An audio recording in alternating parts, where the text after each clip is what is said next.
Olá, seja bem-vindo ao especial Paulo Freire Presente. Esta é uma transmissão em cadeia dos veículos do Núcleo de Televisão e Rádios Universitárias da Universidade Federal de Pernambuco, UFPE, em homenagem ao centenário do patrono da educação no Brasil, o pernambucano Paulo Freire. Eu sou Paula Reis, jornalista e professora do Departamento de Comunicação Social. E eu sou Maria Eduarda Rocha, jornalista e professora de Sociologia da UFPE. Em função das recomendações de distanciamento físico, estamos com você de forma remota para pensar as ideias de Paulo Freire no contexto do Brasil atual. Participa dessa conversa a professora do Centro de Educação e representante da Cátedra Paulo Freire da Universidade Federal de Pernambuco, Marília Gabriela Guedes. Olá, Marília, seja bem-vinda. Olá, cumprimento a todos e a todas. Quero dizer que é uma alegria, né, poder estar nesse momento com todos, representando a Cátedra Paulo Freire da Universidade Federal de Pernambuco.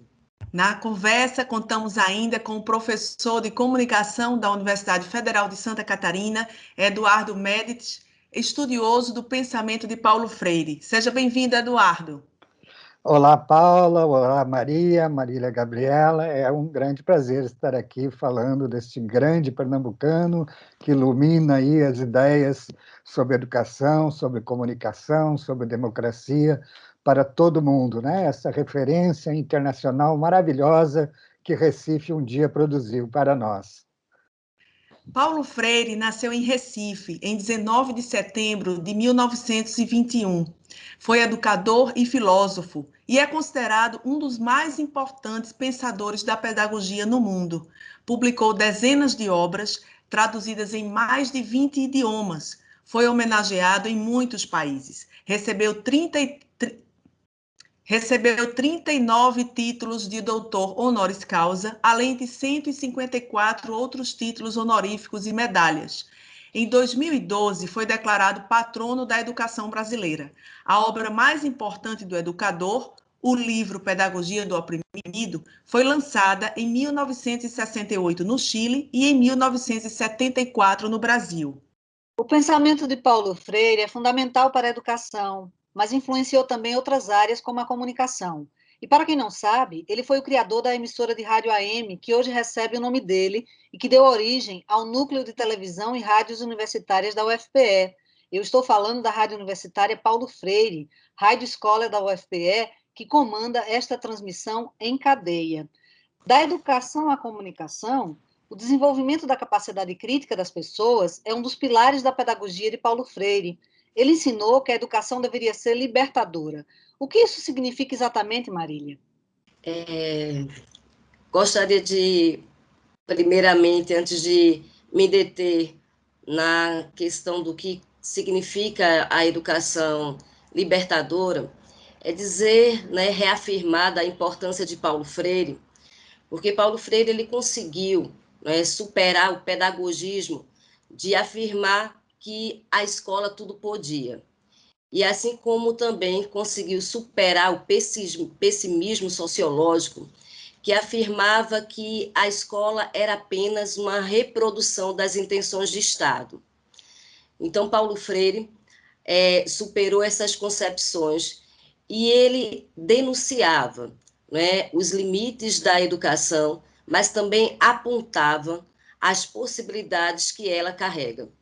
Então, Freire, ao analisar o contexto que ele vivia no seu período aqui no Brasil, Paulo Freire faz a denúncia de uma educação que predominava no seu tempo, que não é muito diferente da que hoje nós temos, uma educação que estava voltada para a manutenção, né, da desigualdade social, ao qual ele denominou de educação bancária.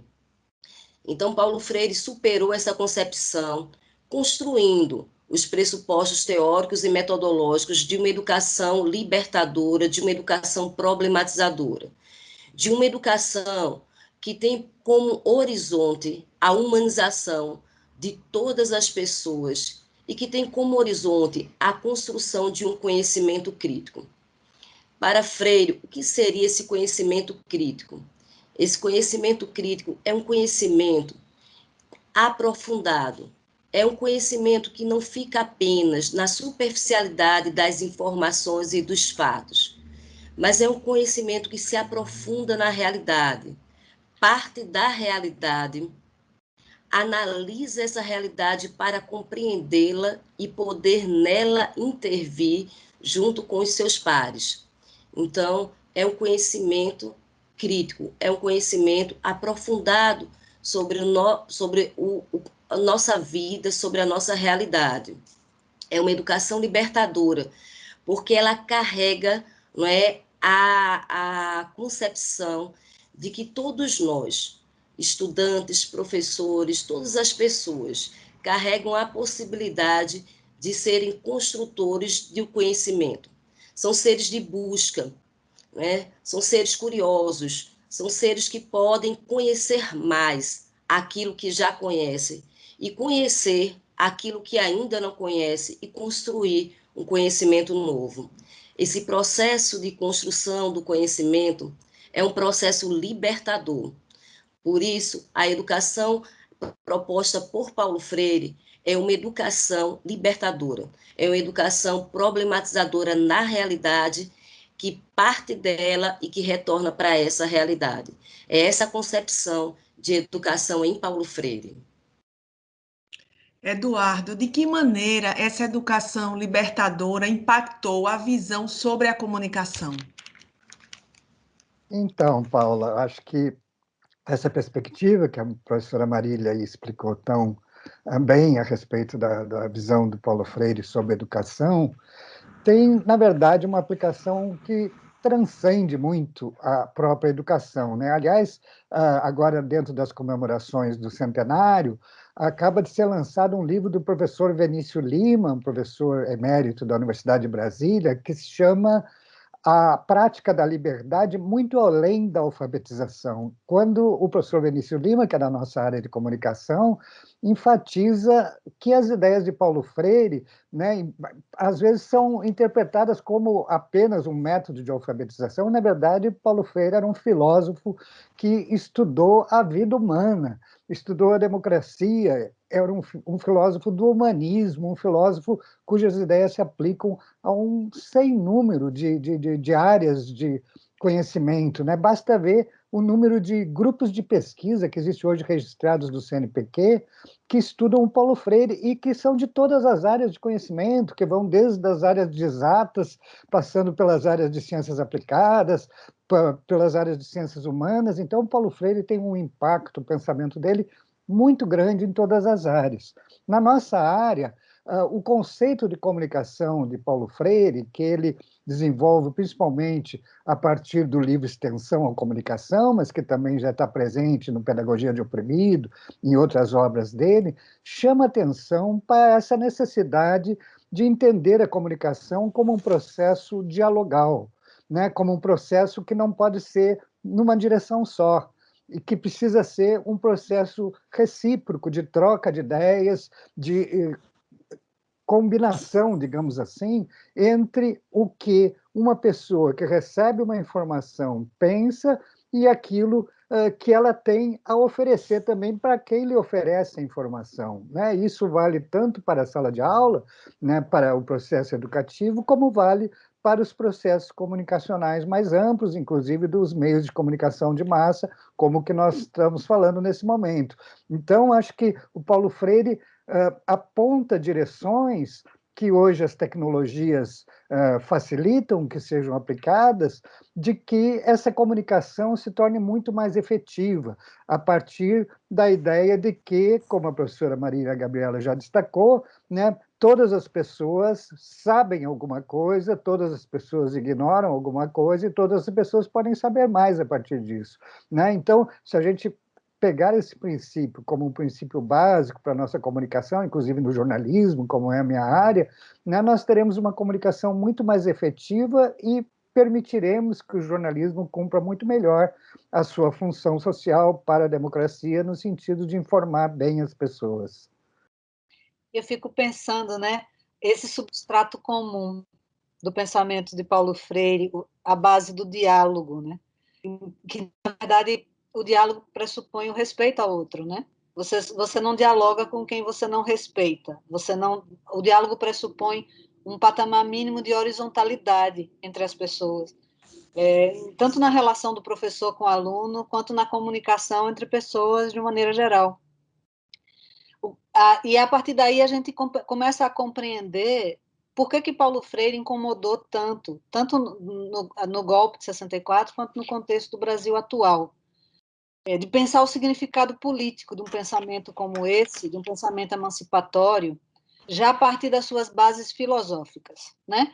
Uma sociedade que tem uma cultura que tem um ranço autoritário tão grande quanto a nossa, uma cultura que tem um ranço excludente, hierárquico tão forte quanto a sociedade brasileira. O que significava você ir para Angicos e alfabetizar 300 camponeses, partindo da ideia de que aqueles camponeses sabiam alguma coisa, né? O quanto isso devia ser, já imagina isso, no começo dos anos 60, você dizer que aquelas pessoas sabiam alguma coisa, né? O quão desafiador do ponto de vista do contexto político já naquele momento. Se hoje a gente tem uma reação fortíssima ao pensamento de Paulo Freire, eu imagino o quão revolucionário esse pensamento não se colocava naquele contexto, por causa desse substrato que é essencialmente democrático e baseado no respeito ao ser humano e a qualquer ser humano numa sociedade tão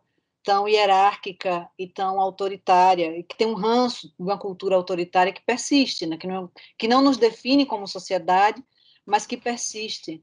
Né, Marília, você que está na cátedra, como é que vocês sentem essa reação ao pensamento de Paulo Freire? Verdade, né? Eu acho que você trouxe considerações importantíssimas sobre o vivido por Paulo Freire nos anos de 1960 e o que não é muito diferente que estamos vivendo. Eu gostaria de voltar um pouquinho ao tempo para a gente refletir sobre essas questões e dizer que quando ocorreu, há 3 anos atrás, a candidatura do nosso atual presidente, o seu plano educacional eu escutei, né, que tinha um plano educacional de sua proposta expurgar, né, Paulo Freire da educação. E aquilo me chamou a atenção em um certo estranhamento. E fui realmente na questão de será que isso é verdade? Fui na internet baixar o programa de governo para ter certeza se aquilo era verdade mesmo. E baixei o programa de governo da área de educação e tinha lá, expurgar Paulo Freire. E isso tem sido tentado, né, durante esses 3 anos. E no momento eu realmente tive um estranhamento inicial, e eu acho que foi da maioria dos brasileiros e brasileiras que reconhece a importância do legado de Paulo Freire, não é só aqueles que se dedicam a estudar a sua obra, mas aqueles que o conhecem, que já viram alguma entrevista, leram alguma obra, um estranhamento.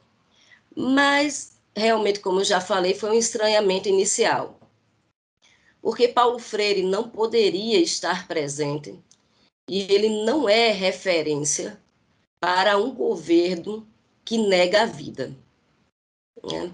Um governo que caminha pautado no falseamento da realidade, na distorção dos fatos, né?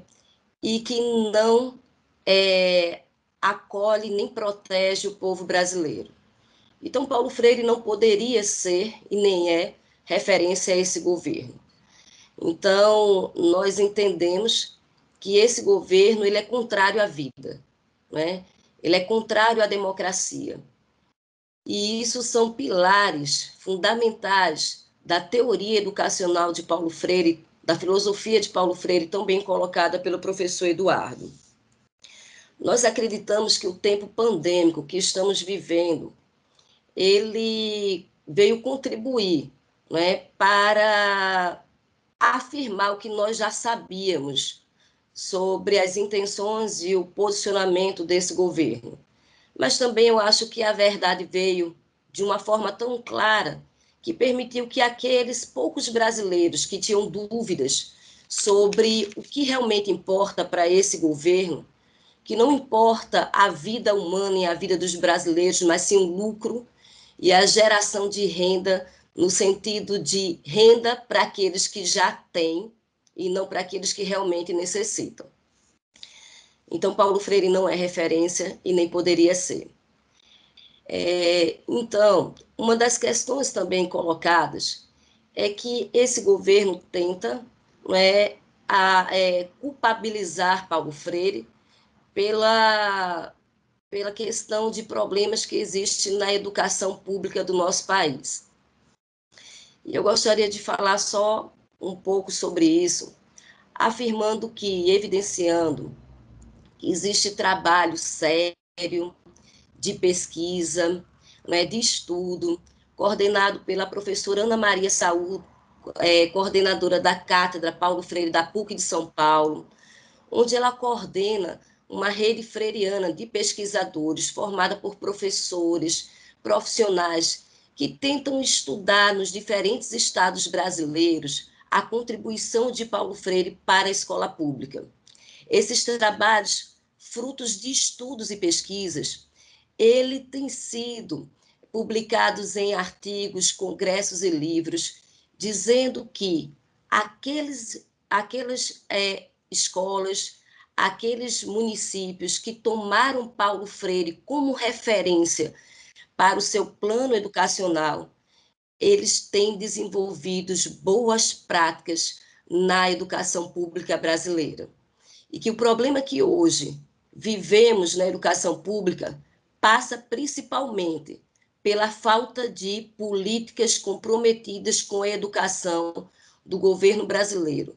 Políticas que permitam recursos, que possamos ter escolas dignas, que possamos ter políticas de valorização do profissional da educação.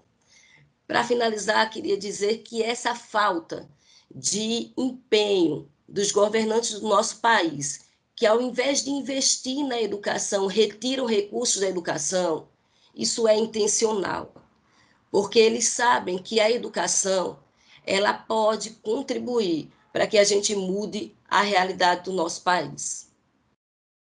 Você está acompanhando o especial Paulo Freire Presente, uma transmissão em cadeia dos veículos do Núcleo de Televisão e Rádios Universitárias da UFPE. Vamos fazer um rápido intervalo e voltamos já para continuar nossa conversa sobre a atualidade do pensamento de Paulo Freire, com a professora Marília Gabriela, do Centro de Educação e integrante da Cátedra Paulo Freire da UFPE, e com Eduardo Médites, professor da Universidade Federal de Santa Catarina.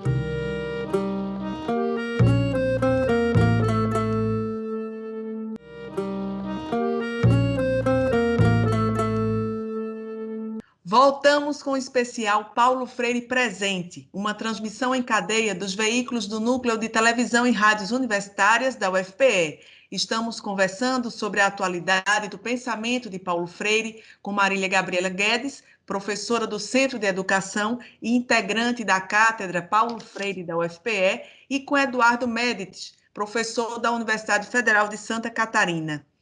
Eduardo, a gente estava falando no bloco passado, né, sobre essa perseguição ao nome de Paulo Freire. Como você vê essa questão? Pois é, Paula, o Paulo Freire já sofreu perseguição em outros momentos da nossa história, né? Durante a ditadura militar, ele chegou a ser vetado, seus livros proibidos aqui no Brasil e em vários outros países, né? Ele foi impedido de entrar em vários países por causa de suas ideias, mas ele mostrou, né, a sua obra, o seu legado, de que é maior que tudo isso, né? Porque passaram esses governos que o proibiram, que o vetaram, e ele continua cada vez maior, né? Paulo Freire costumava dizer que ele era um homem do seu tempo, né? E ele foi um pensador do final do século XX. Hoje, né, alguns discutem, mas será que o Paulo Freire tem aplicação no século XXI? Para mim, o Paulo Freire é um pensador do século XXII. Nós ainda não chegamos ao nível de maturidade para entender toda a grandeza do pensamento do Paulo Freire. E é natural que ele seja perseguido por causa disso, né? Talvez quem, por exemplo, um governo que se dedica a criar um gabinete do ódio, não pode entender Paulo Freire, porque o Paulo Freire é exatamente o contrário disso. Um governo freiriano teria um gabinete do amor, o gabinete da solidariedade, da empatia, do cuidado pelas pessoas, de promover essas pessoas, fazerem com que essas pessoas cumprissem a sua vocação de ser mais, que é o que o Paulo Freire diz que caracteriza a natureza humana. Todo o ser humano tem vocação para ser mais, por isso que todo ser humano é programado para aprender, para crescer, para se desenvolver. Isso tudo é o contrário do que esse governo está propondo, né? Um governo que enfatiza as suas políticas na distribuição de armas, que incentiva a violência. Isso tudo é o contrário do que o Paulo Freire propõe. Mas creio que nós chegaremos a um momento na história brasileira em que seremos capazes de compreender o pensamento do Paulo Freire em toda a sua grandeza. E para isso, né, e o mais interessante é que para chegarmos lá precisamos do Paulo Freire, porque o que o Paulo Freire dizia, né, e no seu conceito de esperançar, que esperançar é construir a esperança no dia a dia, a partir de pôr o pé no chão de onde estamos, não pensarmos apenas num sonho de um distante, de que vamos chegar a um mundo melhor, mas esse mundo melhor começa a ser construído hoje, mesmo que as condições de hoje sejam muito adversas, mesmo que pareça tudo impossível, na verdade não é tudo impossível, né? O Paulo Freire tinha um conceito de inédito viável, ou seja, aquilo que não aconteceu ainda, mas que pode acontecer. E ele dizia, se o nosso sonho é impossível de acontecer hoje, a nossa tarefa é torná-lo um pouco mais possível, dando um pequeno passo à frente. E é nesse sentido que ele nos ensina a ter esperança e não desistirmos de estarmos sempre construindo um mundo melhor, porque o mundo está sendo construído todos os dias, e isso é um conceito fundamental nele. Ele diz, o mundo não é, o mundo está sendo de um jeito e pode ser de outro, e a cada dia ele vai sendo, e através da nossa ação coletiva. Então é muito importante a gente ter consciência de que o mundo está sendo transformado hoje por nós, por todo mundo, por todas as pessoas, e participarmos dessa construção do mundo de uma maneira mais consciente para dirigirmos essa construção no sentido dos nossos sonhos, na direção dos nossos sonhos. Eu acho que essa é a grande mensagem que ele deixa de esperança para nós, né? E por isso essas perseguições a Paulo Freire vão cair no ridículo, como já caíram as do passado, e Paulo Freire vai continuar sendo cada vez maior e espalhando esperança pelo mundo, como ele fez e sua obra faz até hoje. Marília, como você avalia esse chamado novo ensino médio que o governo federal tem feito tanta propaganda e implementado nas escolas? Vejam só, de uma forma bem geral, né, essa proposta, eu digo que, mais uma vez, é o falseamento da realidade como uma ação que é comum a esse governo.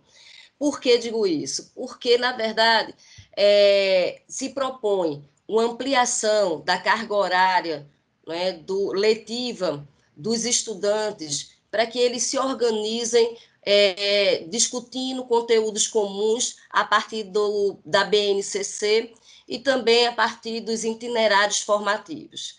Então, tomando a BNCC, vamos apenas citar duas críticas a esse documento, quanto à forma e ao conteúdo. Quanto à forma, o documento da BNCC foi construído de uma forma antidemocrática, né, onde não foram escutados profissionais, professores que estão no chão da escola e na formação de professores. Então, esse documento ele foi pronto e acabado de uma forma autoritária, não é algo que é comum no governo. Uma outra questão é que esse documento, né, onde está pautado a reforma do ensino médio, ele tem como conteúdo o desenvolvimento de competências. Então, esse conceito de competências, ele já foi muito criticado, né, e superado na área educacional. Competência é aquilo uma resposta que eu dou a um problema. O problema, ele se constrói, ele se dá na realidade. Então, definir competências a priori, ele não tem sentido. E as competências aqui lá listadas, a prioridade é dada para formação de trabalhadores, é dada a formação tendo como visão o campo empresarial. E não se valoriza a formação do sujeito integral, né?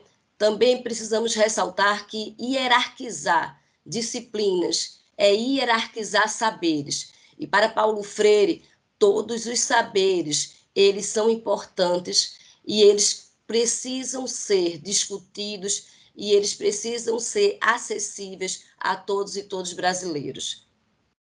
Então, isso é muito interessante, né? Porque a gente começa a perceber, talvez, a construção, o reforço de hierarquias, né? De uma educação que é hierarquizadora, porque eu duvido que as elites que baseiam a sua posição na sociedade no domínio de certas habilidades que são ligadas às humanidades, o conhecimento da arte, da filosofia, da literatura, de todas as especialidades ligadas à sociologia, à história, à psicologia, vão abrir mão desses conhecimentos, porque suas profissões dependem de criatividade, de autonomia, de inventividade, de iniciativa, e talvez, então, as outras classes sociais fiquem confinadas a aprender simplesmente a obedecer, a reproduzir, a simplesmente fazer aquilo que lhes é imposto, que lhes é demandado.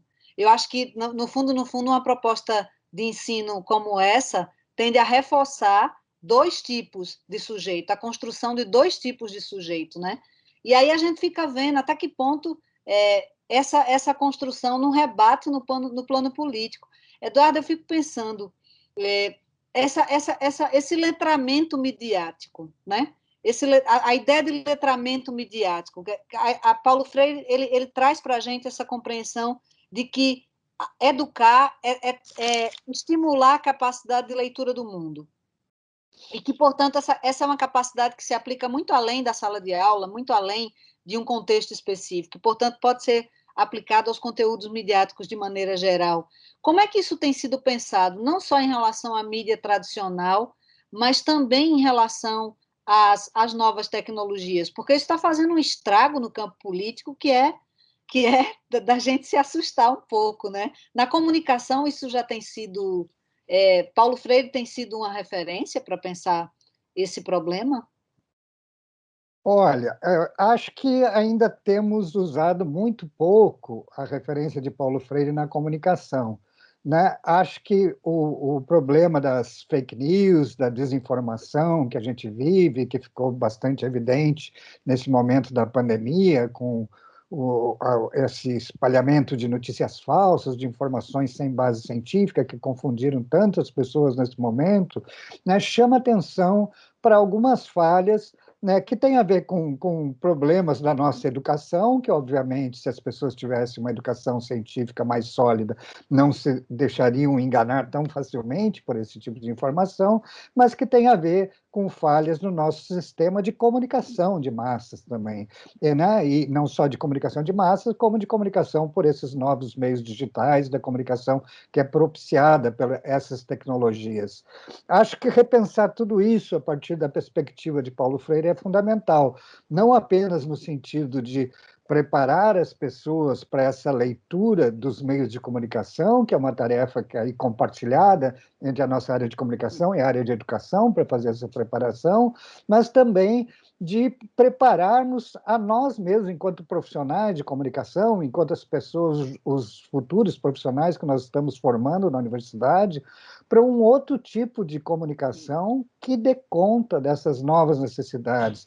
E esse novo tipo de comunicação precisa levar em conta o universo vocabular da nossa população, né, a situação existencial, ou seja, tudo aquilo que o Paulo Freire estudou do ponto de vista da educação, de como tornar a educação efetiva e dialógica, tem que ser também aplicado para a comunicação.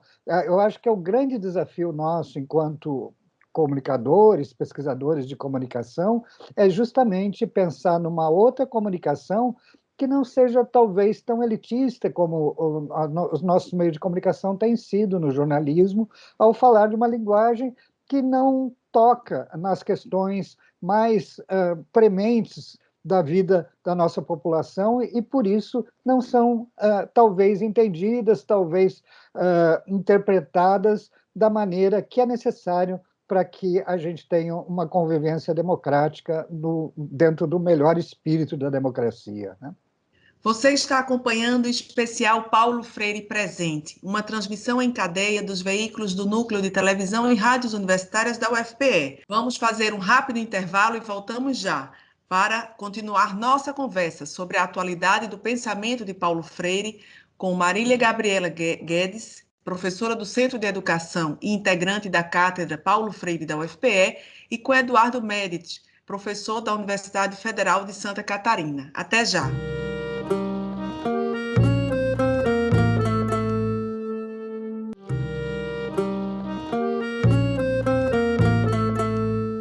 Voltamos com o especial Paulo Freire Presente, uma transmissão em cadeia dos veículos do Núcleo de Televisão e Rádios Universitárias da UFPE.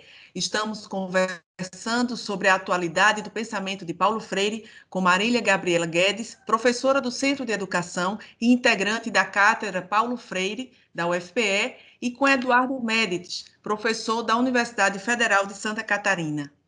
Eduardo, a gente tem visto, né, na comunicação, na mídia em geral, alguns eufemismos do capitalismo, né, algumas palavras que escondem, né, as verdadeiras relações. Por exemplo, funcionário, empregado de empresa, hoje é chamado de colaborador, de parceiro, né?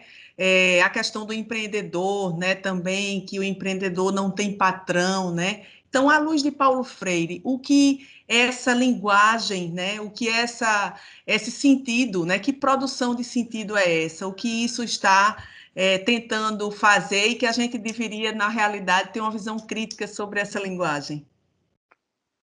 Então, Paula, pois é, o Paulo Freire sempre chamou atenção, né, para esse papel da linguagem, né, tanto para elucidar, para mostrar a realidade, como às vezes para ocultar a realidade, né? E muitas vezes o que se vê é que a adoção de certos termos, certas palavras, acabam tornando a realidade menos transparente, né? O que nós temos, né, e a realidade brasileira, a realidade do Nordeste, a realidade de grande parte do mundo hoje mostra, é um desequilíbrio enorme entre pessoas cada vez mais ricas, mais poderosas. Agora a gente está vendo aí um grupo de milionários brincando de passear no espaço, gastando bilhões de dólares para dar um passeinho de 10 minutos no espaço, enquanto bilhões de seres humanos estão sofrendo fome, estão sofrendo com essa pandemia, não tiveram acesso a vacina nenhuma, não têm acesso à saúde, não têm acesso à educação. É um mundo muito malvado, é um sistema muito malvado que está implantado no mundo e que se disfarça nesse tipo de termo. E as pessoas, às vezes, se deixam enganar por essa terminologia, né? Hoje a gente vê tanta gente agora com esse problema do aumento da gasolina, né? Tantas pessoas que tiveram a opção de trabalhar no Uber, por exemplo, como uma saída pela perda das outras fontes de renda. Foram lá para o Uber e, de repente, o preço da gasolina absurdo inviabiliza a vida dessas pessoas, também esse investimento que elas fizeram nisso. E por quê? Porque a Petrobras, que era uma empresa estatal, hoje está dominada por interesses privados. Se a gasolina aumenta, é para dar lucro para alguns investidores e não para atender a população brasileira, que é a proprietária da maior parte das ações da Petrobras. Então, se disfarça por trás desse discurso que a Petrobras tem que acompanhar os preços internacionais. Não, a Petrobras tem que atender o povo brasileiro, que é o dono da Petrobras.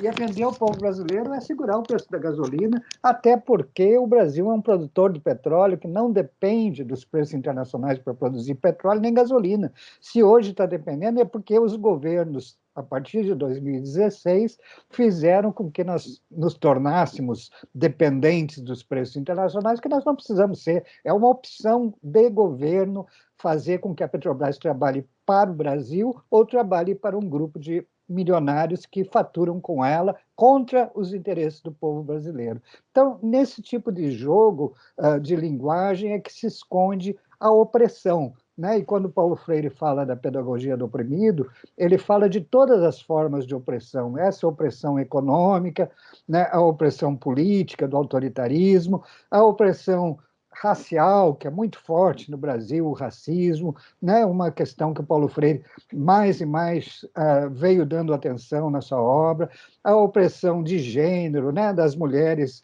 serem oprimidas pelo machismo, que faz com que elas ainda trabalhem mais do que os homens, recebam mais, sejam menos reconhecidas do que os homens no meio profissional, a opressão dos LGBTI, ou seja, das pessoas que, por causa de suas opções sexuais, por causa de opções que muitas vezes elas não é uma opção consciente, mas que faz parte da vida, por causa da sua natureza, sejam perseguidas, sejam diminuídas diante dos outros. Tudo isso, né, o Paulo Freire nos chama atenção no sentido de construir um mundo mais humano, em que todos sejam tratados igualmente e que todos tenham oportunidades iguais, que todos tenham uma base, um apoio para que possam conviver como seres humanos e na construção de um mundo mais igualitário, menos injusto, menos maldoso com a humanidade, né? E eu acho que, nesse sentido, que problematizar, né, que é um verbo que ele coloca, que está presente na sua metodologia, é a gente questionar essas palavras que tapam a realidade, para a gente se dar conta de toda essa maldade que está implícita nessa realidade e começar a trabalhar para que isso seja revertido no sentido de um mundo mais humano e mais justo. Marília, a gente está vivendo um tempo no Brasil que a gente se vê obrigado a rebater afirmações, muitas vezes estapafúrdias. E para alguns, uns poucos, mas alguns, Paulo Freire pode ser visto como a causa dos problemas da educação pública no Brasil. Eu gostaria que você me dissesse o quão amplamente o método Paulo Freire é aplicado nas escolas públicas no Brasil e em que medida essa afirmação pode ter fundamento. Eduarda, nós sabemos, não que Paulo Freire ele não é um pensamento hegemônico, nem na nossa sociedade, nem no campo educacional, porque Paulo Freire ele é uma opção política. Então, a educação em Paulo Freire ela é um ato político-pedagógico. Então, a gente sabe que ele não é um pensamento hegemônico na nossa sociedade, infelizmente, nem na nossa educação. Queria também ressaltar algo que o professor Eduardo já bem colocou, que Paulo Freire, ele muitas vezes é visto de uma forma reduzida, como se ele fosse apenas um criador de um método. Ele criou um método, mas principalmente ele criou uma teoria educacional, uma filosofia, uma proposta educacional, não é, que não está restrita a nenhuma modalidade de ensino e nenhuma área do conhecimento. Então, nós acreditamos, né, através de estudos, através de vivências que estamos no chão da escola, né, mais especificamente no estado de Pernambuco, mas sempre em contato com professores que estão em outros estados, e afirmamos, né, que quando Paulo Freire ele é tomado como referência, né, teórico-metodológica, nós temos ações no chão da escola, ações que são que nós consideramos boas práticas, que permitem a construção de um conhecimento que verdadeiramente importa, que permite, né, contribuir para o processo de humanização dos estudantes. Então, nós acreditamos, né, nessa contribuição de Paulo Freire. E, mais uma vez, né, denunciamos que a desigualdade social do nosso país, ela evidenciada ainda mais nesse contexto pandêmico, ela também está presente nas escolas públicas, né, e a falta de políticas, né, de interesses, de investimento do nosso governo federal nas escolas públicas é que realmente, para mim, é a raiz de alguns problemas que lá existem. Então, apontar Paulo Freire como problema da educação, na verdade, é intencional, não é, do governo federal, mas é o falseamento da realidade. Nós estamos chegando ao fim do programa e aí eu vou fazer uma pergunta final para vocês ajudarem a gente a pensar, né? Ações, enfim, né? Saídas. Então, que caminhos Paulo Freire nos apontaria nesse contexto? Eduardo? Então, Paula, eu acho que para nós da comunicação, particularmente, né, Paulo Freire nos desafia a pensar uma outra comunicação para o Brasil, né? Eu tenho sempre cobrado dos nossos colegas, né, da área acadêmica de que hoje somos talvez uns 2 milhares de doutores em comunicação no Brasil, né? E quantos países do mundo têm 2 milhares de doutores em comunicação? Acho que é né, uma capacidade de crítica, de elaboração, de planejamento que nós temos que botar em marcha para transformar a comunicação desse Brasil, para mostrar alternativas, para mostrar que podemos fazer diferente e melhor do que temos feito, no sentido de que essa comunicação justamente sirva para barrar notícias falsas, para educar as pessoas, para torná-las mais conscientes da sua situação e da possibilidade de superar essa situação. E tudo isso é um desafio, acho, para nós, como acadêmicos de comunicação. Acho que esse é o desafio que o Paulo Freire nos deixa, né? E assim como deixa para várias outras áreas de conhecimento, mas que nós temos que pensar mais seriamente nisso, que não basta a gente ficar dentro da universidade, estudando, criticando, né? Paulo Freire sempre fala do anúncio junto com a denúncia. Não basta denunciar o que está errado, é preciso anunciar o que pode substituir o que está errado. E é isso que nós temos que fazer, mostrar que um outro Brasil é possível, uma outra sociedade é possível, anunciar essa novidade, né, como o Paulo Freire fazia, e começar a construí-la. Eu acho que é essa a grande mensagem que o Paulo Freire nos diz. Marília? Caminho igual ao professor Eduardo, que ele me contempla nas suas palavras. Paulo Freire, ele se movimenta nisso, né? Na denúncia e no anúncio. Então, nós caminhamos nesse sentido que Paulo Freire, na utopia dos sonhos possíveis de um Brasil, né, mais justo, menos feio, né, onde as pessoas elas possam ser consideradas realmente como pessoas humanas. Então, primeiramente, eu acho que precisamos nos reconhecer como sujeito social. Paulo Freire coloca isso para nós, traz essa contribuição, que fazemos parte de uma nação, que fazemos parte de um povo, né, do nosso povo brasileiro, e que nós precisamos ter a consciência que nós somos humanamente diferentes e que essas diferenças nos completam, mas nós somos socialmente iguais. Então, nós precisamos lutar para que todos os brasileiros e brasileiras elas tenham os seus direitos de sobrevivência e de humanidade atendidos. E Paulo Freire, ele traz para nós a possibilidade que uma educação pode, né, no sentido de uma educação libertadora, contribuir para que a gente possa construir um conhecimento que nos ajude a construir um Brasil, como ele fala no livro Pedagogia do Oprimido, na sua última frase, ele diz na criação de um mundo em que seja menos difícil amar. Essas são as palavras de Paulo Freire, quando ele termina a sua obra Pedagogia do Oprimido. Então, nós acreditamos que isso é possível e por isso estamos aqui e continuaremos. Já que a bola está pingando na pequena área, eu vou chutar para o gol. Um programa sobre Paulo Freire, num contexto tão distópico quanto esse, nós que temos a utopia como vício, a gente só pode ver um caminho na educação, não é? Se fosse outro programa sobre cultura, a gente veria um caminho na cultura. Se fosse um programa sobre outra coisa, talvez a gente visse outros caminhos. Mas um programa sobre Paulo Freire, é claro que o caminho mais evidente que pula na frente da gente é a educação. E a educação da maneira como ele ensinou, a educação como diálogo, a educação como vínculo, a educação como afeto, a educação como amor quando possível, a educação como respeito à diferença, como aposta no outro, na capacidade do outro, na capacidade da comunicação possível.